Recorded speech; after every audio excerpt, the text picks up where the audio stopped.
Hello students, welcome to the class of strength of material. बच्चों, last class में हमने ये देखा था कि हुक्स लॉ जो होता है वो करस्पॉन्डिंग डायरेक्शन में कैसे वैलिड होता है, राइट। और हमने लास्ट क्लास में ये भी देखा था बच्चों कि जो आपका हुक्स लॉ होता है वो सिर्फ वैलिड होता है उस डायरेक्शन में जिस डायरेक्शन में स्ट्रेस और स्ट्रेन होगी, राइट। और स्ट्रेस किस डायरेक्शन में होगी? जिस डायरेक्शन में फोर्स होगा। और ये भी हमने देखा था कि अगर फोर्स नहीं है किसी डायरेक्शन में तो ऐसा नहीं है कि वहाँ स्ट्रेन नहीं होगी, वहाँ स्ट्रेन हो सकती है। तो बच्चों, अब हम आगे मूव करेंगे इसमें और हम ये देखेंगे कि लोडिंग कंडीशंस जो होती है स्ट्रेंथ ऑफ मटेरियल में वो कौन कौन सी होती है, राइट। तो पहले हम लोडिंग कंडीशन देखेंगे, फिर उन लोडिंग कंडीशन में हुक्स लॉ को वैलिड करेंगे, फिर उसके बाद हम मूव करेंगे अपना यंग मॉडुलस पे, जिसे हम प्रत्यास्थ गुणांक बोलते हैं, राइट। तो हेडिंग डालेंगे different loading condition in strength of material, right. Different loading condition in song, right. हम उन्हीं लोडिंग कंडीशन की बात करेंगे जो बच्चों हमें इस कोर्स में पढ़नी है। तो सबसे पहली आती है यूनी एक्सियल लोडिंग। क्या आती है? Uniaxial loading, very very very important loading from the strength of material point of view. Uniaxial का मतलब क्या होता है बच्चों कि जो फोर्स होगा इस लोडिंग में वो सिर्फ एक ही डायरेक्शन में होगा या एक्स डायरेक्शन में होगा, बाकी डायरेक्शन में फोर्स नहीं होगा। तो हम क्या लिखेंगे? हम लिखेंगे force is only in X direction, right. अब इसको दिखाएंगे कैसे बच्चों कि फोर्स जो होगा एक्स डायरेक्शन में कैसे होगा। देखें, मान लो आपके पास ये क्या है, ये एक बॉडी है, ठीक है। इसको 3 डायमेंशन में हमें दिखाना है। कैसे? ऐसे ये हमारा ये ब्लॉक हो गया, राइट। इस तरह से हमने 3 डायमेंशन में इसको शो कर दिया। अब यूनी एक्सियल लोडिंग का मतलब होता है फोर्स जो है वो सिर्फ एक एक्स डायरेक्शन में है। तो बच्चों यहाँ पर देखो कितने फोर्स हो सकता है? एक हो सकता है एक्स डायरेक्शन में, राइट। एक हो सकता है वाई डायरेक्शन में, पी वाई, इसकी वैल्यू 0 है यूनी एक्सियल लोडिंग में, ठीक है। और बच्चों एक हो सकता है जेड डायरेक्शन में, जेड डायरेक्शन में जो फोर्स है उसकी वैल्यू भी 0 है, ठीक है। बच्चों, हमारे पास 3 एरिया है बच्चों इस फोर्स के रिस्पेक्ट में। पहला एरिया तो ये है, इसे हमने बोला E1 एरिया। दूसरा एरिया हमारे पास ये आया, इसे हमने कहा A2। और बच्चों तीसरा एरिया हमारे पास ये आया, इसे हमने कहा A3। ठीक हो गई बच्चों बात। ये जो डायमेंशन है बच्चों इसको हमने कहा लेंथ, ये जो डायमेंशन है उसको हमने कहा चौड़ाई यानी कि ब्रेड्थ, और बच्चों ये जो डायमेंशन है इसको हमने कहा हाइट यानी कि ऊंचाई। तो बच्चों ये हमें फिगर मिल गया।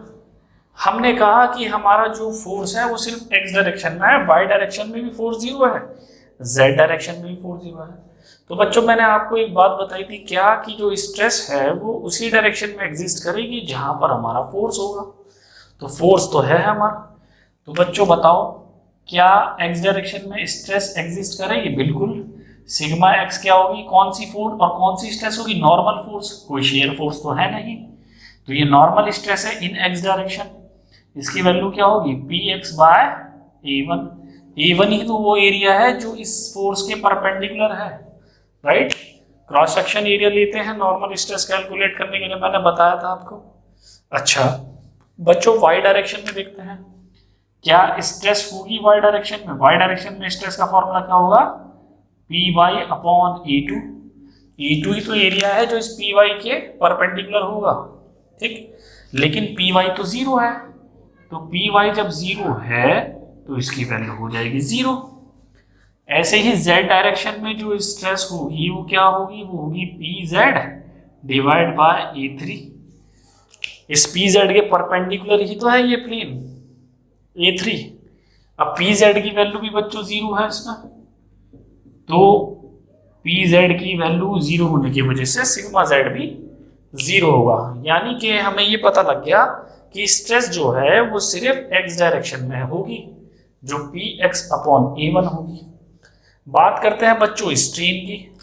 अब स्ट्रेन क्या होगी, देखो स्ट्रेन इन एक्स डायरेक्शन क्या होगी बच्चों, change in length upon original length होगी, बिल्कुल होगी। इस फोर्स के लगने से एक्स डायरेक्शन में चेंजेस आएंगे, हाइट में भी चेंजेस आएंगे और बी यानी कि चौड़ाई में भी चेंजेस आएंगे, राइट। तो एक्स डायरेक्शन में स्ट्रेन होगी, बिल्कुल होगी, change in length upon original length. Y direction में स्ट्रेन होगी बच्चों, बिल्कुल होगी। वाई डायरेक्शन में कौन सी डायमेंशन है, हाइट, यानी कि delta H divide by H. और बच्चों जेड डायरेक्शन में स्ट्रेन होगी, जेड डायरेक्शन में भी स्ट्रेन होगी। जेड की कौन सी है, कौन सी लेंथ है जेड की, बी, राइट। कौन सी लेंथ है, बी, तो ये हो जाएगी डेल्टा बी बाय बी। अगर डायरेक्शन में आपको कंफ्यूजन हो रहा है तो आप डायरेक्शन यहां शो कर सकते हो, राइट। ये हमारी वाई डायरेक्शन है, ये हमारी एक्स डायरेक्शन है और ये बच्चों हमारी जेड डायरेक्शन है। क्लियर है। तो जेड डायरेक्शन में कौन सा फोर्स है, पी जेड, और जेड डायरेक्शन में कौन सी डिस्टेंस है हमारी, बी, ठीक। तो ये हमारी हो गई स्ट्रेन। तो क्या इसकी वैल्यू होगी कुछ ना कुछ, बिल्कुल होगी। ये 0 तो नहीं होगी, ये भी होगी, ये भी होगी, बट स्ट्रेस ही है जो हमारी एक्स डायरेक्शन में, वाई डायरेक्शन में और जेड डायरेक्शन में स्ट्रेस नहीं है। क्लियर हो गई बात। तो बच्चों तीनों डायरेक्शन में स्ट्रेन तो आएगी, लेकिन एक ही डायरेक्शन में स्ट्रेस होगी जिस डायरेक्शन में फोर्स होगा, बाकी दोनों डायरेक्शन में स्ट्रेस नहीं होगी। तो अगर बच्चों हम यहां पर हुक्स लॉ की बात करें यूनी एक्सियल लोडिंग के केस में, हुक्स लॉ क्या होगा। अब अकॉर्डिंग टू हुक्स लॉ क्या होता है, अकॉर्डिंग टू हुक्स लॉ क्या बताता है बच्चों, कि जो स्ट्रेस होगा वो डायरेक्टली प्रोपोर्शनल टू स्ट्रेन होगा। अब बात समझने की यह है कि जो हुक्स लॉ है ये सिर्फ एक्स डायरेक्शन में वैलिड होगा। क्यों होगा एक्स डायरेक्शन में वैलिड, क्योंकि एक्स ही डायरेक्शन में स्ट्रेस भी है मेरे पास और एक्स ही डायरेक्शन में स्ट्रेन भी है मेरे पास। क्लियर है। यानी कि जब मेरे पास स्ट्रेस और स्ट्रेन किसी पर्टिकुलर डायरेक्शन में होंगे तो उसी पर्टिकुलर डायरेक्शन में हुक्स लॉ को हम लगा सकते हैं। अच्छा, वाई डायरेक्शन में क्यों नहीं होगा, क्योंकि वाई डायरेक्शन में हमारे पास जो स्ट्रेस है वो 0 है, इसकी स्ट्रेस की वैल्यू क्या है, 0। तो 0 कोई डायरेक्टली प्रोपोर्शनल टू थोड़ी ना हो जाएगा वाई डायरेक्शन की स्ट्रेन। क्लियर हो रही बात। तो हुक्स लॉ एक्स डायरेक्शन में वैलिड करेगा, वाई और जेड डायरेक्शन में वैलिड नहीं होगा। रीजन, क्योंकि स्ट्रेस नहीं है वाई और जेड डायरेक्शन में। क्लियर हो गया पॉइंट। तो यूनी एक्सियल लोडिंग में हमें एक बात समझ में आई क्या, कि यूनी एक्सियल लोडिंग में जो हुक्स लॉ होता है वो सिर्फ एक्स डायरेक्शन में ही वैलिड होता है, जेड डायरेक्शन और वाई डायरेक्शन में नहीं होता है। तो यहां हम कह सकते हैं क्या, नोट करके एक बात लिख सकते हैं यहां पे, कि Hooke's law only valid in X direction. किस केस में, for uniaxial loading, for uniaxial loading. Clear हो गई बात, सिर्फ एक्स डायरेक्शन में वैलिड होगा। अच्छा, नेक्स्ट टाइप की जो लोडिंग होती है बच्चों, यूनी एक्सियल लोडिंग तो हमने समझ ली कि एक ही फोर्स होगा। नेक्स्ट टाइप की जो होती है हमारी, वो क्या होती है, वो होती है हमारी बाई एक्सियल लोडिंग। क्या होती है, वो होता है हमारी बाई एक्सियल लोडिंग। क्या, बाई एक्सियल लोडिंग, ये सेकेंड टाइप की होगी। और इसमें जो फोर्स होगा बच्चों वो 2 डायरेक्शन में होगा। Force will exist both x and y direction. Clear है। अब जब फोर्स एक्स और वाई डायरेक्शन में एग्जिस्ट करेगा, कौन सी लोडिंग में, बाई एक्सियल लोडिंग में, तो पी वाई जो था जिसे हम 0 ले रहे थे वो 0 नहीं होगा बच्चों, उसकी वैल्यू कुछ ना कुछ होगी। जब बच्चों उसकी वैल्यू कुछ ना कुछ होगी तो ये जो स्ट्रेस है ये स्ट्रेस जीरो नहीं होगी, ये स्ट्रेस भी होगी। क्लियर? लेकिन z डायरेक्शन का जो फोर्स होगा इसमें वो जीरो होगा, यानी कि ये स्ट्रेस तो जीरो होगी। क्लियर हो गई बात? स्ट्रेन रहेगी, उनकी वैल्यूज भी यही होगी, delta L by L, delta H by H, delta B by B. लेकिन जो स्ट्रेन पहले आ रही थी बच्चों वो स्ट्रेन अब नहीं आएगी क्योंकि एक फोर्स और आ गया है। बट फॉर्मूला यही रहेगा। वो स्ट्रेन कैसे कैलकुलेट करते हैं जब एक से ज्यादा फोर्स होता है उसको हम डिस्कस करेंगे जब मैं आपको पॉइजन रेशियो पढ़ा दूंगा। बिना पॉइजन रेशियो के आप उस स्ट्रेन को नहीं निकाल पाओगे। क्लियर है? लेकिन फॉर्मूला वही रहेगा पर एक्सप्रेशन अलग अलग आएगा। एक्सप्रेशन को देखेंगे तो कहने का मतलब क्या है बच्चों, बाई एक्सियल लोडिंग के केस में दो डायरेक्शन में स्ट्रेस एग्जिस्ट करेगी। क्यों? क्योंकि दो डायरेक्शन में आपका फोर्स है, एक एक्स डायरेक्शन में और एक वाई डायरेक्शन में। तो यहां इसका मतलब ये हुआ बाई एक्सियल लोडिंग के केस में स्ट्रेन का फॉर्मूला तो यही रहेगा। तो बाई एक्सियल लोडिंग के केस में बच्चों जो हुक्स लॉ होगा वो वैलिड होगा दोनों डायरेक्शन में, एक्स में भी और वाई में भी। क्यों? क्योंकि एक्स और वाई डायरेक्शन में स्ट्रेस भी है और स्ट्रेन भी। ठीक है? तो हम ये कह सकते हैं कि जो हुक्स लॉ होगा, हुक्स लॉ दो लगेगा। पहला ये पॉइंट किस पे लगेगा कि जो सिग्मा एक्स होगा वो डायरेक्टली प्रोपोर्शनल टू होगा एप्सिलॉन एक्स, और जो बी होगा सिग्मा वाई जो होगा वो डायरेक्टली प्रोपोर्शनल टू होगा एप्सिलॉन वाई। यानी कि ये एक्स डायरेक्शन में है, राइट, और ये आपका वाई डायरेक्शन में है। तो हुक्स लॉ यहां पर दो डायरेक्शन में वैलिड होगा, एक एक्स में और एक वाई में, बाई एक्सियल लोडिंग के केस में। क्लियर है बच्चों? जो तीसरा टाइप आता है बच्चों वो आता है ट्राई एक्सियल लोडिंग। क्या आता है? Try axial loading. जो थर्ड टाइप है उसमें हम क्या कहते हैं, उसमें हम कहते हैं ये हमारा ट्राई एक्सियल लोडिंग है। ट्राई एक्सियल लोडिंग में हमारा थर्ड पार्ट हो गया। मैं बार बार मिटा के वही चीज बनाऊंगा तो वो ज्यादा नहीं है, इसीलिए मैं इसी में चेंजेस कर दे रहा हूं। ठीक है? इसमें क्या होता है बच्चों, इसमें तीनों डायरेक्शन में फोर्स होता है, यानी कि force will exist all the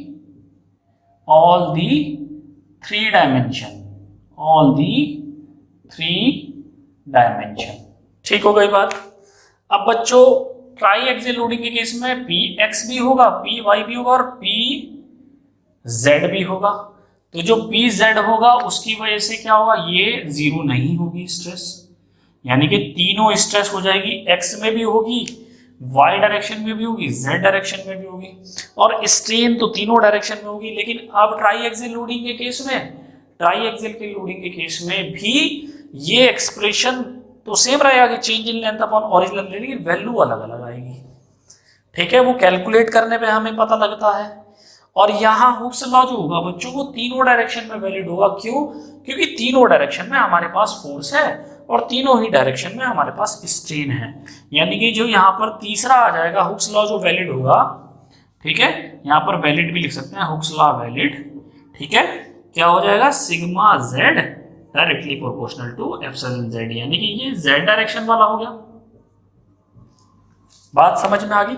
तो हमने स्ट्रेंथ ऑफ मटेरियल में जो लोडिंग कंडीशंस होती हैं, uniaxial, biaxial, triaxial, तीनों को देख लिया और तीनों में हमने ये भी देखा कि हुक्स लॉ कहाँ कहाँ वैलिड होगा।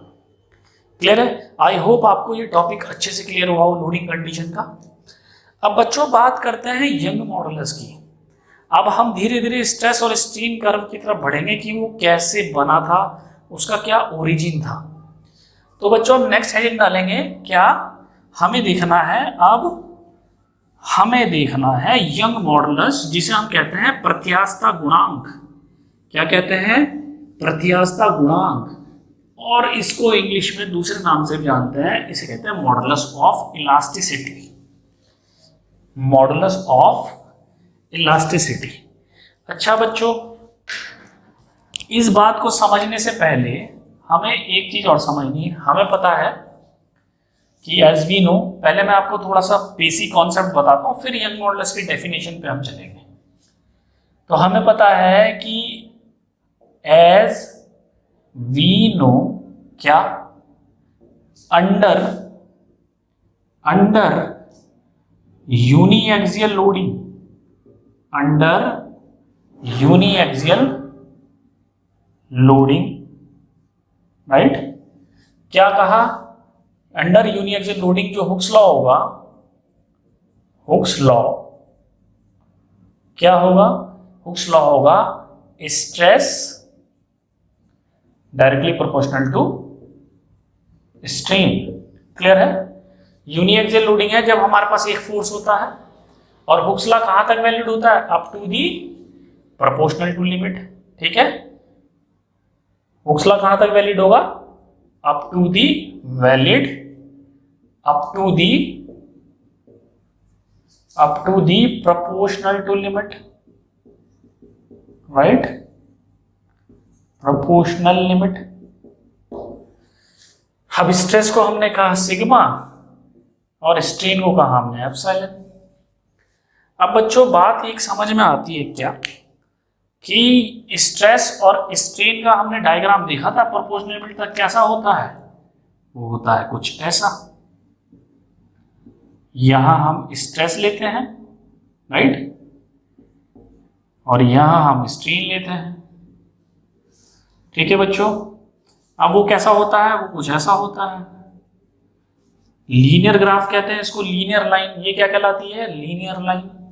ठीक है, लीनियर लाइन वो लाइन होती है बच्चों जिसकी ढाल या स्लोप कांस्टेंट हो। ध्यान रखना, अगर किसी ने बोला लीनियर लाइन क्या होती है, लीनियर लाइन बच्चों वो लाइन होती है जिसकी ढाल, जिसे स्लोप कहते हैं, वो कांस्टेंट हो, वो चेंज ना हो। तो इस लाइन की जो ढाल है वो हर पॉइंट पे सेम है। ठीक है, इस लाइन की जो ढाल है, ढाल क्या होती है बच्चों? एंगल होता है। ठीक है, इसको हम स्लोप कहते हैं, इसको हम क्या कहते हैं? स्लोप। ये हर पॉइंट पे सेम है हमारी। इस पॉइंट को देखोगे तब भी उतनी स्लोप आएगी, इस पॉइंट को देखोगे तब भी, एंगल चेंज थोड़ी ना हो जाएगा। ये बात क्या है? ये आई प्रोपोर्शनल लिमिट PL।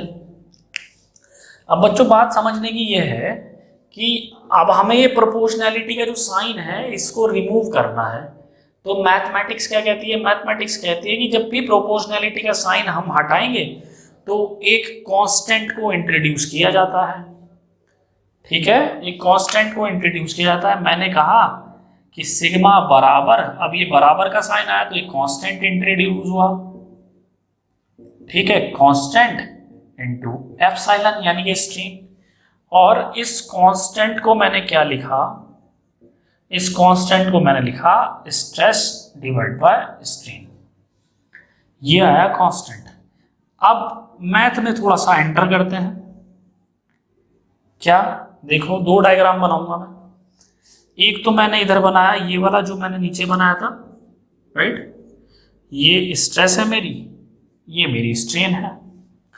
डायग्राम बना ऐसा, ये मेरी प्रोपोर्शनल लिमिट है। ठीक है बच्चों, अब मैथ में एक डायग्राम हमारे पास ऐसा होता है। ठीक है, आपने पढ़ी होगी रेखीय लाइन जो होती है लीनियर लाइन। ठीक है, ये y है, ये x है। ठीक, आपने लाइन देखी x और y के बीच में, ये लाइन है हमारी सपोज। तो बच्चों जो ये लाइन होती है उसकी इक्वेशन क्या होती है? ठीक है, ये वहां क्या होता है? ये m होता है। m क्या होता है बच्चों? m होता है ढाल। ढाल को क्या कहते हैं? स्लोप। ढाल क्या होती है? स्लोप। बच्चों आपने पढ़ी होगी कि y और x के बीच में जो लाइन ओरिजिन से पास हो, ठीक है, जो लाइन ओरिजिन से पास हो उसकी इक्वेशन क्या होती है? हमने पढ़ी है y इजकल टू mx। ये इक्वेशन पढ़ी है हमने। ठीक है बच्चों, तो अगर हम m की वैल्यू निकालें तो वो आती है y बाय x। m की वैल्यू क्या होती है? y by x। अब बच्चों ये जो हमने लाइन की इक्वेशन पढ़ी है, क्या ये इससे मैच नहीं करती? बिल्कुल करती है। यहां पर देखो क्या चीज, यहां क्या है? y, यहां क्या है? सिग्मा, यहां क्या है? x, यहां क्या है? एप्सिलॉन। तो ये भी तो बच्चों इसकी ढाल होगी, ये भी तो ढाल होगी। ठीक, ये भी हमारी ढाल होगी। अब बात समझने की ये है कि ये जो ढाल है इसकी वैल्यू क्या है? y बाय x, यहां ये जो ढाल होगी, यहां जो ये ढाल होगी इसकी वैल्यू क्या होगी, y की जगह क्या है सिग्मा, और x की जगह क्या है एप्सिलॉन, होगी नहीं होगी, क्या होगी सिग्मा अपॉन एप्सिलॉन। बच्चों ये क्या है सिग्मा अपॉन एप्सिलॉन। इसका मतलब ये जो कांस्टेंट मैंने निकाला है ये कांस्टेंट तो स्लोप है, यानी कि ढाल, ये कांस्टेंट तो स्लोप है, ढाल ही तो है मेरी सिग्मा बाई एप्सिलॉन। यहां ढाल कितनी थी y बाई एक्स, y की जगह क्या है सिग्मा, x की जगह है एप्सिलॉन। तो बच्चों ये जो कांस्टेंट आया है, ये जो कांस्टेंट आया है जिसकी वैल्यू होती है सिग्मा अपॉन एप्सिलॉन, क्या होती है सिग्मा अपॉन एप्सिलॉन। बच्चों ये जो ढाल होती है ना जिसे हम स्लोप कहेंगे, किसकी स्लोप है ये स्लोप है स्ट्रेस और स्ट्रेन डायग्राम की। बेटा ये जो स्लोप होती है इसी स्लोप को हम कहते हैं यंग मॉडुलस या मॉडुलस ऑफ इलास्टिसिटी, और हिंदी में अगर कहें तो इसे कहते हैं प्रत्यास्थता गुणांक। क्या कहते हैं प्रत्यास्थता गुणांक। तो आई होप आपको इसके पीछे की फिजिक्स और मैथमेटिकल अप्रोच समझ में आई कि कैसे ये हमारी ढाल है, किस तरह से ये स्लोप होती है हमारी। तो हमने ये समझा कि ये जो स्लोप होती है यही होती है सिग्मा बाय एप्सिलॉन, और इसी को बोलते हैं यंग मॉडुलस। यानी कि यंग मॉडुलस जो है बच्चों वो रेशो है, किसका रेशो है स्ट्रेस और स्ट्रेन का। कब, जब हम बात करते हैं प्रोपोर्शनैलिटी लिमिट तक, किसमें, जब यूनिएक्सियल लोडिंग कंडीशन हो। समझ में आ रही है बात। अब हम इसकी डेफिनेशन लिखेंगे तो हमें और अच्छे से समझ में आएगा, ठीक है। तो अब हम डेफिनेशन लिखेंगे इसकी कि यंग मॉडुलस क्या होता है। आई होप आपको ये कॉन्सेप्ट क्लियर होगा। अगर आपको ये कॉन्सेप्ट क्लियर नहीं होता इसको बार बार देखें, बहुत इंपॉर्टेंट चीज है, ठीक। अच्छा अब हम बात करेंगे किसकी, अब हम बात करेंगे यंग मॉडुलस की कि बच्चों यंग मॉडुलस है क्या, ठीक है। अब मैं यंग मॉडुलस को बता सकता हूं, तो अब हम यहां लिखेंगे यंग मॉडुलस, यंग मॉडुलस, ठीक है बच्चों। यंग मॉडुलस को हिंदी में कहते हैं, हिंदी में कहते हैं प्रत्यास्थता, प्रत्यास्थता गुणांक, ठीक है, प्रत्यास्थता गुणांक, ठीक है बच्चों। अब ये होता क्या है, अब इसकी डेफिनेशन हम लिखेंगे। डेफिनेशन क्या है, डेफिनेशन है under uniaxial loading, under uniaxial loading it is the ratio of stress to the corresponding strain, corresponding strain up to the proportional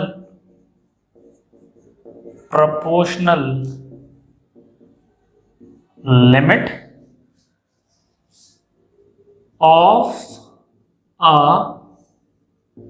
given material, of a given material, right. क्या निकली definition Young modulus की, under uniaxial loading it is the ratio of stress to the corresponding strain, कहां तक, up to the proportional limit, up to the proportional limit of a given material, यानी किसी particular material की जब हम बात कर रहे हैं, राइट। ये क्या रेशियो है, ये स्ट्रेस और करस्पॉन्डिंग स्ट्रेन का रेशियो है up to the proportional limit of a given material, right. इसका मतलब बच्चों कि अगर हम स्ट्रेस और स्ट्रेन का डायग्राम बनाएं, राइट, तो ये जो है ये मेरी प्रोपोर्शनल लिमिट हो गई। ये जो होगा इसको कहते हैं स्लोप, और स्लोप ही क्या है, स्लोप ही है हमारी यंग मॉडुलस के बराबर, यंग मॉडुलस के बराबर। क्लियर है? अच्छा, अब इसको डिनोट किससे करते हैं, लिखेंगे इट इज डिनोटेड बाय, या it is denoted as capital E, right? It is denoted as capital E. तो यानी कि हमारा यंग मॉडुलस क्या हो बच्चों, यंग मॉडुलस कैपिटल ई बराबर हो गया स्ट्रेस डिवाइड बाय स्ट्रेन। ये वही कांस्टेंट है जो स्लोप के बराबर होगा, यानी कि यंग मॉडुलस। हमने यंग मॉडुलस देखा, यंग मॉडुलस क्या है, यंग मॉडुलस स्लोप है किसकी, किसकी स्लोप है बच्चों, यंग मॉडुलस स्लोप है स्ट्रेस स्ट्रेन डायग्राम की। नोट करके लिखेंगे, यहां पे इंपॉर्टेंट पॉइंट है, नोट क्या, कि यंग मॉडुलस क्या है, young modulus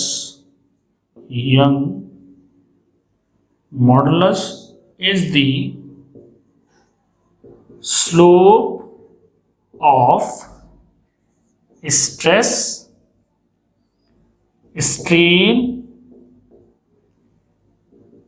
diagram, right?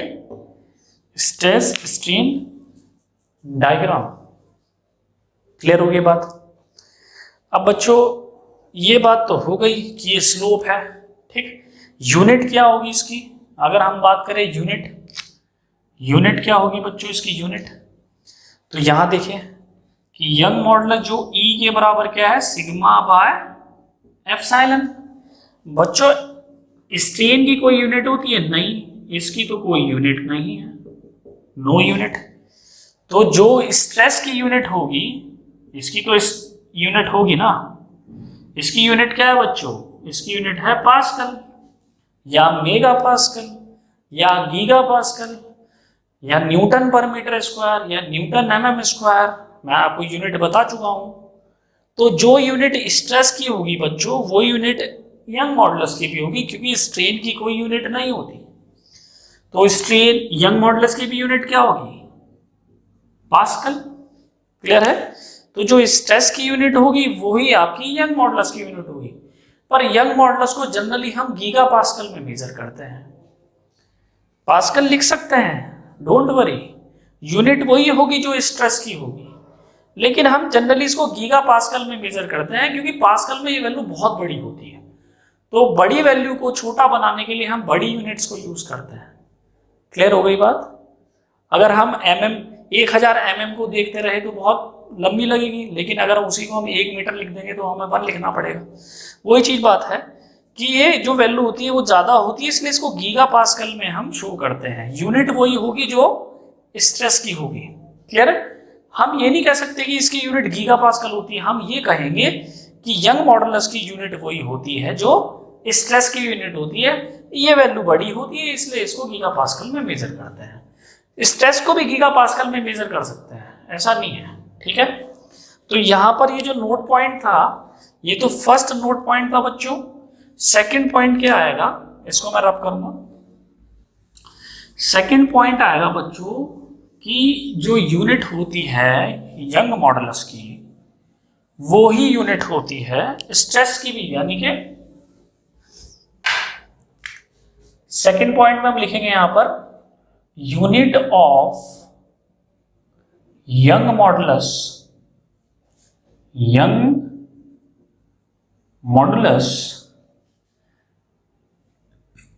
unit of young modulus will be same as the unit of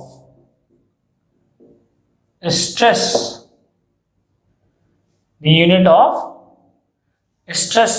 but मैं आपको बता रहा हूं इसको जनरली गीगा पास्कल में देखते हैं। स्ट्रेस को भी गीगा पास्कल में दे सकते हैं, ठीक है। तो ये हो गया हमारा यंग मॉडुलस। अब मैंने आपको यंग मॉडुलस तो बता दिया, अब आपके माइंड में एक सवाल आया कि सर ये जो यंग मॉडुलस है ये बेसिकली बताता क्या है, या इसको कैसे निकालते हैं, निकालते कैसे हैं, उसका क्या कॉन्सेप्ट है। तो बच्चों मैं आपको अब ध्यान से जो मैं बात बताना चाह रहा हूं उसको नोट करना अपनी किताब में, कॉपी में। जो हम टेंसाइल टेस्ट करते हैं ना बच्चों, उसका असली मकसद जो होता है वो यंग मॉडुलस को निकालना ही है। अगर कोई पूछे हम टेंसाइल टेस्ट क्यों कर रहे हैं, तो टेंसाइल टेस्ट जो होता है वो हमें यंग मॉडुलस की ही वैल्यू देता है सबसे पहले। The our objective is to find the Young modulus, right, कब, जब हम परफॉर्म कर रहे हैं टेंसाइल टेस्ट को, ठीक।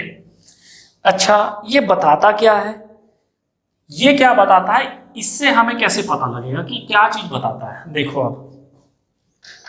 अब हमारे पास अगर एक मटेरियल हो बच्चों, तो up to the proportional to limit तक चाहे आप कितनी बार उस पर फोर्स लगा लो, उसका ग्राफ तो सेम बनना है, राइट, उसका ग्राफ चेंज नहीं होगा।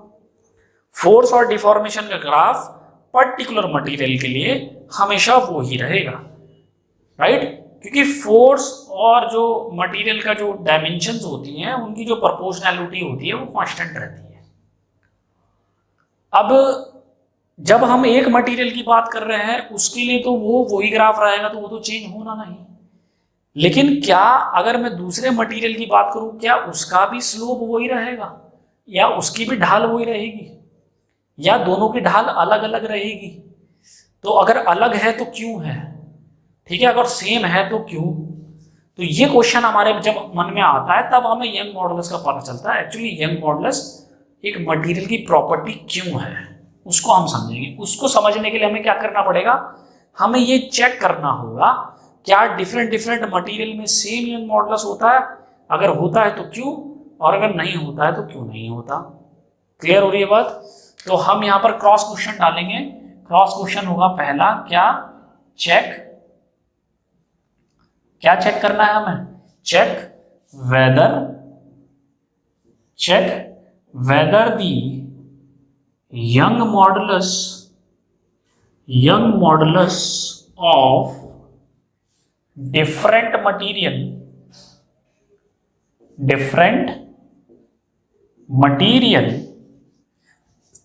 will be same or not। ये हमारे पास क्वेश्चन आया क्या, कि हमें ये चेक करना है कि डिफरेंट मटेरियल का जो यंग मॉडुलस होता है वो सेम होता है कि नहीं होता है। पहले तो हम इस बात को देखें कि क्या डिफरेंट मटेरियल का भी सेम ग्राफ बन रहा है। अगर सेम बन रहा है तो हम ये बताएंगे कि क्यों बन रहा है, और नहीं बन रहा तो हम ये बताएंगे क्यों नहीं बन रहा है। तो उसको चेक करने के लिए हमें क्या करना पड़ेगा, हमें एक और मटेरियल से कंपेयर कराना पड़ेगा। तो कैसे, देखो बच्चों, मान लो आपके पास दो मटेरियल है, मटेरियल ए और मटेरियल बी, राइट। एक आपके पास ये मटेरियल है जिसमें हमने एक फोर्स लगाया P, इसको हमने कहा मटेरियल A। लेंथ कितनी है बच्चों, लेंथ है L। डायमीटर कितना बच्चों है, सपोज स्मॉल d। ये है हमारा मटेरियल A। ऐसे ही बच्चों हमारे पास दूसरा मटेरियल भी है जिसकी डायमेंशन सेम है, एरिया सेम है, फोर्स भी सेम है। जब तक हम सेम नहीं करेंगे चीजों को तब हम बिहेवियर थोड़ी ना पता लग पाएंगे। हमें सेम कंडीशन में देखना है कि दोनों मटेरियल सेम बिहेव करते हैं या डिफरेंट बिहेव करते हैं। यहां भी हमने P फोर्स लगाया, ये हो गई लेंथ L, और इसका डायमीटर भी हमने D लिया, पर ये मटेरियल दूसरा है, ये मटेरियल सेम नहीं है, राइट। तो हमने कंडीशन क्या डाली बच्चों, हमने कंडीशन ये डाली, क्या हमारी कंडीशन क्या है कि जो मटेरियल है हमारा, मटेरियल A, राइट, और ये मटेरियल कौन सा है, ये मटेरियल है B, ठीक है। और हमें मालूम है कि जो लेंथ है वो मटेरियल A की बराबर है B के, ठीक, जो P है वो A के बराबर है B के, फोर्स भी बराबर है, और जो डाया है वो भी बराबर है बी के, यानी कि हमने सब कुछ बराबर कर दिया। ठीक, हमने सब कुछ बराबर कर दिया। अब हम चेक करेंगे कि इसका फोर्स और डिफॉर्मेशन डायग्राम क्या है और इसका फोर्स और डिफॉर्मेशन डायग्राम है। या हमें पता है प्रोपोर्शनल टू लिमिट तक जो स्लोप फोर्स और डिफॉर्मेशन डायग्राम की रहती है वही स्लोप आपकी स्ट्रेस और स्ट्रेन डायग्राम की रहेगी। तो क्यों ना प्रोपोर्शनल टू लिमिट तक हम डायरेक्टली स्ट्रेस और स्ट्रेन डायग्राम की बात करें। ठीक, सेम चीज है, हमने कंडीशन सेम ले ली। अब हमने दोनों का स्ट्रेस और स्ट्रेन डायग्राम प्लॉट किया। जब स्ट्रेस और स्ट्रेन डायग्राम कैसे प्लॉट किया, टेंसाइल टेस्ट किया होगा इन दोनों का, वहीं से तो आएगा। ठीक है, तो जब बच्चों दोनों का टेंसाइल टेस्ट किया, अब मेरी बात को ध्यान से समझना, अब मैं इसको पूरे को मिटाऊंगा। ठीक है, सब कुछ हमने बराबर कर दिया है। अब हमने इन दोनों का कंपैरिजन कराना है। कैसे? जब बच्चों इन दोनों मटेरियल का हमने टेंसाइल टेस्ट किया तो जो ग्राफ आया हमारे पास, ठीक है, जो ग्राफ आया हमारे पास स्ट्रेस और स्ट्रेन का, वो बच्चों अलग अलग आया, वो एक जैसा नहीं आया। एक की स्लोप हमें ज्यादा मिली, एक की स्लोप हमें कम मिली। क्यों मिली आपको मैं आगे बताऊंगा, अभी नहीं। ठीक, तो हमें जो मटेरियल ए था उसका ग्राफ ऐसा मिला प्रोपोर्शनल टू लिमिट तक। ठीक, और जो मटेरियल बी था उसका ग्राफ ऐसा मिला प्रोपोर्शनल टू लिमिट तक। ये मटेरियल ए था हमारा, ये मटेरियल बी था। ठीक, समझ में आ रही है बात बच्चों जो मैं बताना चाह रहा हूं? अब यहां पर समझने की बात यह है, अब मेरी बात को बहुत गौर से सुनना। दोनों मटेरियल में बच्चों फोर्स सेम था, एरिया सेम था, तो स्ट्रेस तो सेम रही, स्ट्रेस चेंज नहीं होगी बच्चों, ध्यान रखना। दोनों मटेरियल में हमारे पास फोर्स सेम था, स्ट्रेस सेम था। मैंने बोला कि दोनों को हम 10 किलो न्यूटन का फोर्स लगा रहे हैं, दोनों पे हम 10 किलो न्यूटन का फोर्स लगा रहे हैं। किस पे? दोनों पे हम 10 किलो न्यूटन का फोर्स लगा रहे हैं। स्ट्रेस हमारी सेम रही, क्यों? क्योंकि जो मटेरियल में फोर्स थे वो दोनों बराबर थे। तो जब एरिया हमारा, अच्छा डायामीटर बराबर है तो एरिया भी बराबर होगा। ठीक है, डायामीटर बराबर है तो एरिया भी बराबर होगा, यानी कि जो एरिया होगा मटेरियल ए का वो भी बराबर होगा मटेरियल बी से। तो बच्चों जो स्ट्रेस थी ए की वो भी बराबर हो जाएगी बी से। ठीक, अब स्ट्रेस अगर बराबर है तो ये तो स्ट्रेस का स्केल है बच्चों, तो मैंने एक लाइन खींची, ये एक मैंने लाइन खींची कि स्ट्रेस मेरी बराबर है, तो मुझे एक ये पॉइंट मिला बच्चों, एक ये पॉइंट मिला। क्लियर? स्ट्रेस मेरी तो बराबर थी दोनों में। तो बच्चों जब स्ट्रेस बराबर थी तो मैंने देखा कि जो मटेरियल ए था उसमें स्ट्रेन कम आ रहा था, ये स्ट्रेन आया मेरा मटेरियल ए का, और जो बच्चों मेरा मटेरियल बी था उसमें स्ट्रेन बहुत ज्यादा आ रहा था, उसमें स्ट्रेन बहुत ज्यादा आ रहा था। ये मेरा स्ट्रेन का स्केल होगा। ठीक है, तो ऐसा क्यों? मेरा दिमाग ने काम करा, फिर सोचा मैंने क्या कि बच्चों मैंने जब हर चीज सेम रखी, मेरी लेंथ भी सेम थी, मेरा डायामीटर भी सेम था, मेरी स्ट्रेस भी सेम थी, तो स्ट्रेन भी सेम आनी चाहिए थी। हुक्स लॉ वायलेट करता है ना प्रोपोर्शनल टू लिमिट के। तो स्ट्रेस, वो स्ट्रेन क्यों नहीं सेम आई, स्ट्रेन क्यों अलग अलग आई?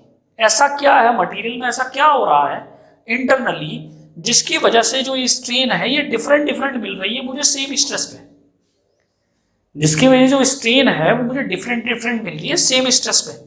तो इसका मतलब ये हुआ कि ये मटेरियल का बिहेवियर बता रहा है हमें कि अगर दो मटेरियल हमने लिए और उनको हमने सेम कंडीशन पे खींचना शुरू किया तो ये मटेरियल की इंटरनल प्रॉपर्टी कुछ ऐसी है कि एक ज्यादा खींच जाएगा और एक कम खींचेगा सेम लेवल ऑफ स्ट्रेस में।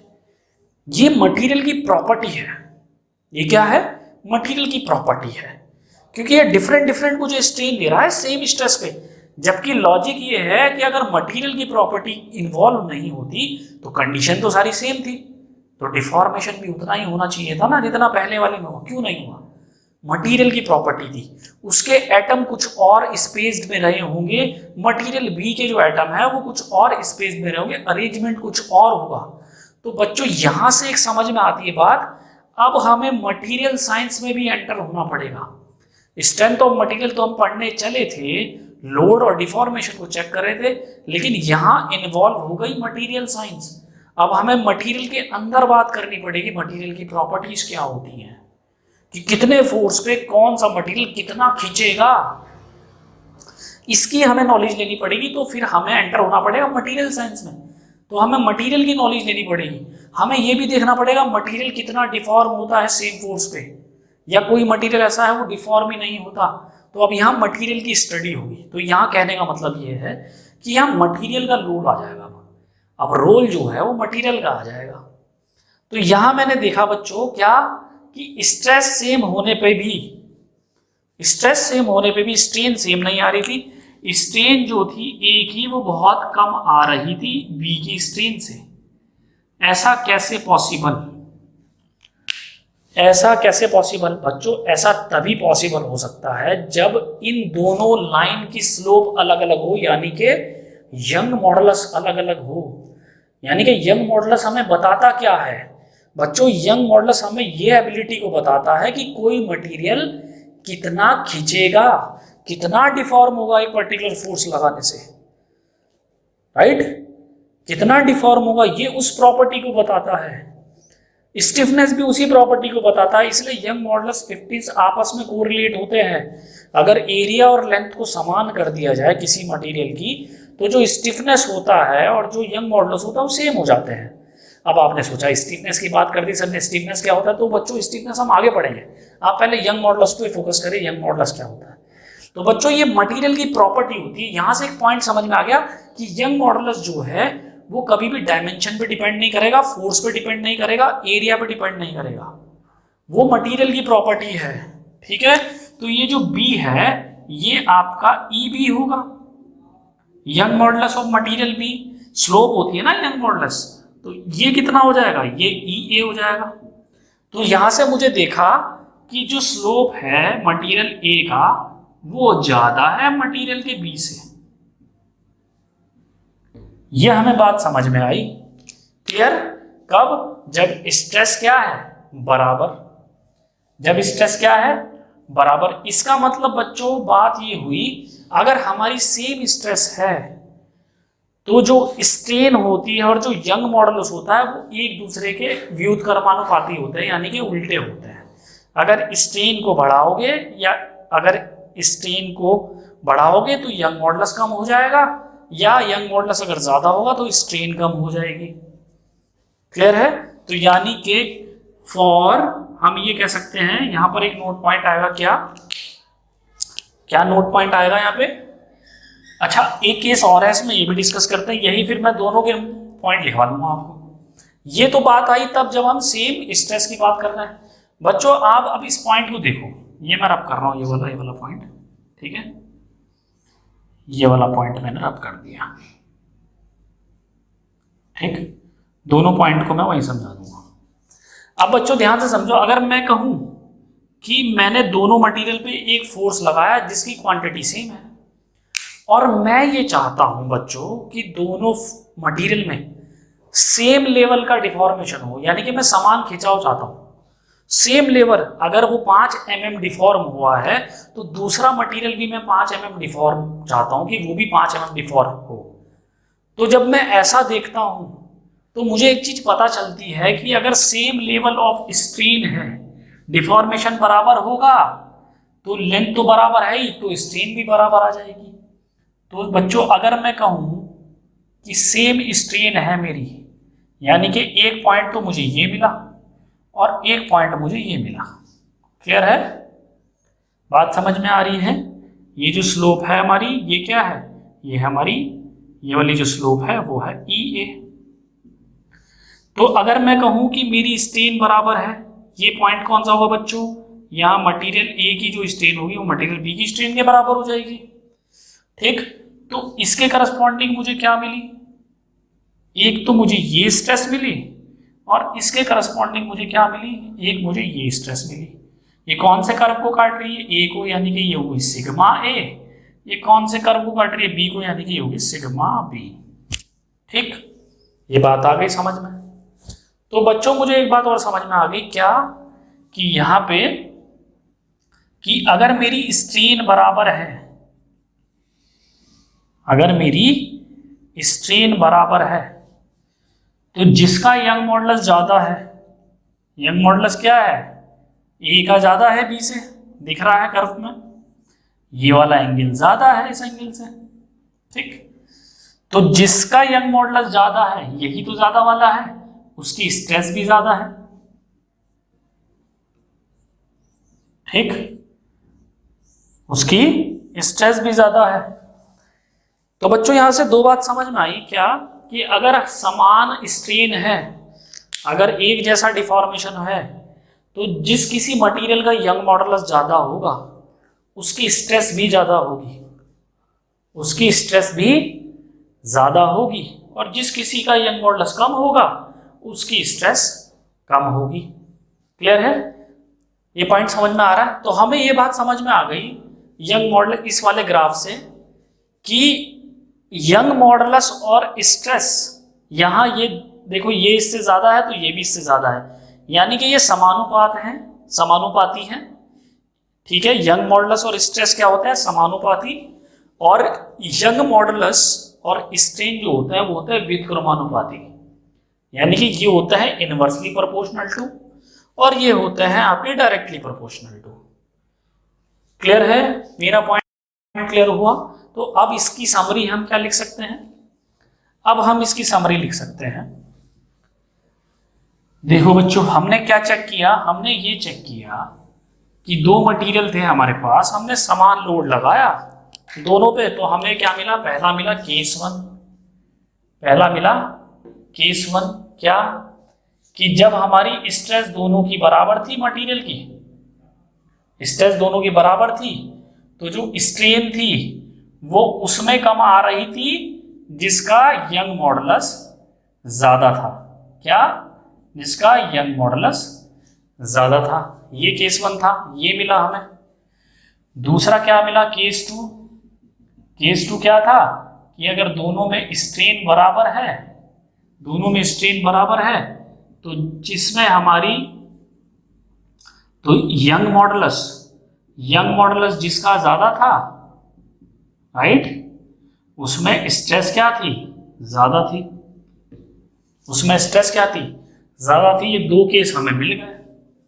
ठीक, तो यहां से हमें क्या पता लगा कि स्ट्रेस जो है वो तो यंग मॉडुलस जैसी है, क्योंकि ये ज्यादा है तो ये भी ज्यादा है, और जो स्ट्रेन है वो यंग मॉडुलस के उल्टी है।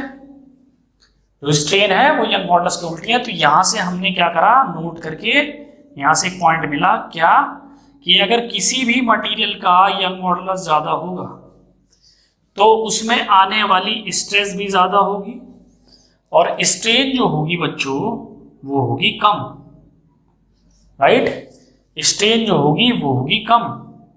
ये जो नीचे को एरो दिखाऊंगा ना मैं बच्चों, इसका मतलब होगा डिक्रीज, और जो ऊपर को एरो दिखाऊंगा उसका मतलब होगा इंक्रीज। ये बढ़ रही है वैल्यू, ये बढ़ रहा है तो ये भी बढ़ेगा, और जब ये बढ़ रहा है तो ये घटेगा, यानी कि स्ट्रेन जो होगी वो तो हो जाएगी डिक्रीज। ठीक है, स्ट्रेस आपकी बढ़ जाएगी, और ये कौन सा? ये यंग मॉडुलस है। पॉइंट समझ में आया? अब हमें बात समझ में आ गई कि अगर दो मटेरियल हमारे पास हैं, सेम फोर्स लगा हो, सेम लेंथ हो, सेम एरिया हो, तो वो एक जैसे डिफॉर्म नहीं करते, एक जैसे डिफॉर्म नहीं करते, अलग अलग डिफॉर्मेशन होता है। ऐसा क्यों? जब डायमेंशन सेम है, फोर्स सेम है, तो ऐसा क्यों हो रहा है? तो बच्चों इसे कहते हैं मटेरियल की प्रॉपर्टी। मटेरियल में जो उसका अरेंजमेंट है, मटेरियल साइंस में थोड़ा सा हम बात करेंगे। मटेरियल साइंस में आपने पढ़ा होगा BCC structure, FCC structure, hexagonal closed patch structure. तो डिफरेंट डिफरेंट मटेरियल के बच्चों एटम्स जो होते हैं वो डिफरेंट डिफरेंट अरेंज्ड होते हैं। तो सेम फोर्स लगाने पे जो मटेरियल के स्पेस में जो एटम्स होते हैं वो अलग अलग तरीके से बिहेव करते हैं, जिसकी वजह से डिफॉर्मेशन जो होता है हमें अलग अलग मिलता है। तो यहां से हमें मटेरियल साइंस की बात समझ में आती है कि मटेरियल एक जैसा नहीं होता, बिहेवियर अलग अलग होता है। तो अब हमें मटेरियल की स्टडी करनी पड़ेगी कि कौन सा मटेरियल ऐसा है जो ज़्यादा डिफॉर्म हो, और डिफॉर्म हो रहा है तो वो कितना हो। ऐसी ब्रिटल मटेरियल क्या है, दूसरा मटेरियल क्या है, कोई और मटेरियल है वो कितना हो। तो बच्चों जो इंजीनियरिंग मैकेनिक्स में जो स्ट्रेंथ ऑफ मटेरियल में पढ़ते हैं, इंजीनियरिंग मैकेनिक्स नहीं, जो बेसिकली हम मैकेनिक्स ऑफ सॉलिड में पढ़ते हैं, वो बच्चों दो ही टाइप के मटेरियल को स्टडी करते हैं। एक होता है डक्टाइल, एक होता है ब्रिटल।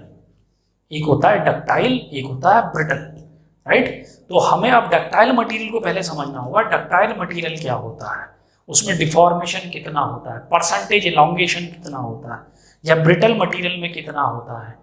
तो अब ये हमें कैसे पता लगे, हमें समझ में आ गया कि डिफरेंट डिफरेंट मटेरियल में डिफरेंट डिफरेंट बिहेवियर है, ठीक। तो अब हम बिहेवियर कैसे जाने, तो बच्चों इसके लिए हमें उन मटेरियल के टेस्ट करने पड़ेंगे। कौन से test, tensile test.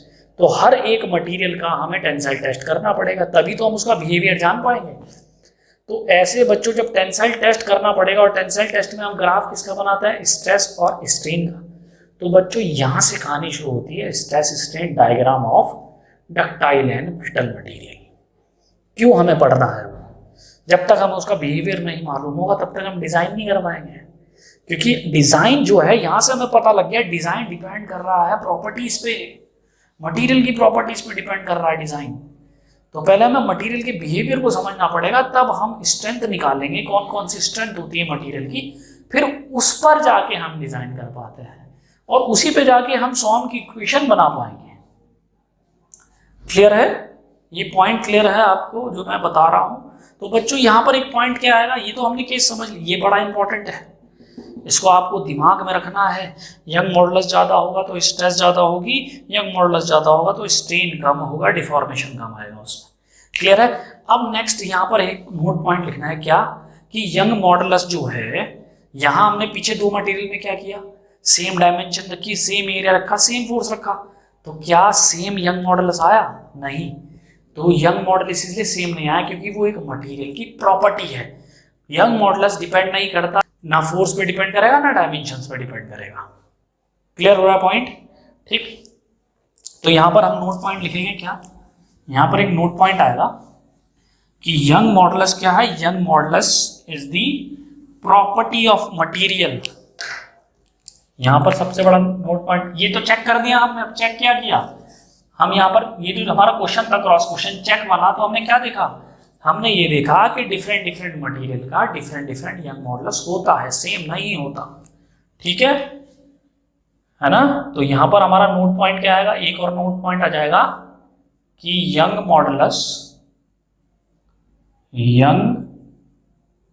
Modulus of different material will be different या will not same, right, different। और क्या बात कह सकते हैं, और हम कह सकते हैं, ये पहला पॉइंट आ जाएगा इसमें। दूसरा क्या हो जाएगा, दूसरा हो जाएगा young modulus is the property of material। और जो कोई प्रॉपर्टी होती है मटेरियल का, उसका लोड से कोई लेना देना नहीं, डायमेंशन से कोई लेना देना नहीं। यानी कि हम ये कह सकते हैं कि जो यंग मॉडुलस होगा, यंग मॉडुलस जो होगा, ये young modulus does not depend upon loading condition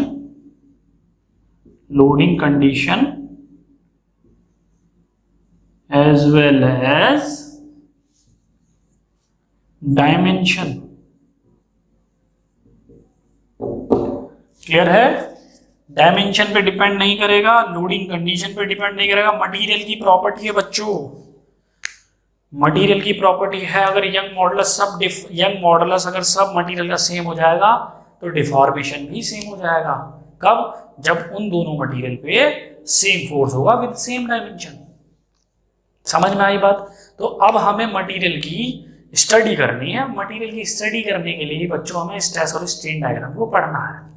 तो यहां से हमें ये बात समझ में आ गई कि हमें क्यों स्ट्रेस और स्ट्रेन डायग्राम को पढ़ना है। तो बच्चों अब हम सबसे पहले देखेंगे कौन सा डायग्राम। सबसे पहले हमें डायग्राम देखना है डक्टाइल मटेरियल का। और डक्टाइल मटेरियल कौन सा होता है? वो स्टील होता है। आपको इसमें मटेरियल साइंस थोड़ी सी अच्छी होनी चाहिए। आपको ये पता होना चाहिए स्टील क्या होता है, कास्ट आयरन क्या होता है, ठीक है, कार्बन की परसेंटेज क्या होती है इनमें, ठीक है। मैं थोड़ा बहुत इंट्रोडक्शन दूंगा यहाँ पे कि डक्टाइल मटेरियल क्या होता है, इलोंगेशन उसमें कितना रहता है, प्लास्टिक डिफॉर्मेशन क्या है, इलास्टिक डिफॉर्मेशन क्या है, इसको हम थोड़ा सा स्टडी करेंगे नेक्स्ट क्लास में। क्लियर है बच्चों? तो आई होप आपको आज की जो क्लास है यंग मॉडल्स की समझ में आई होगी। ठीक है, आज के लिए इतना ही। Thank you very much.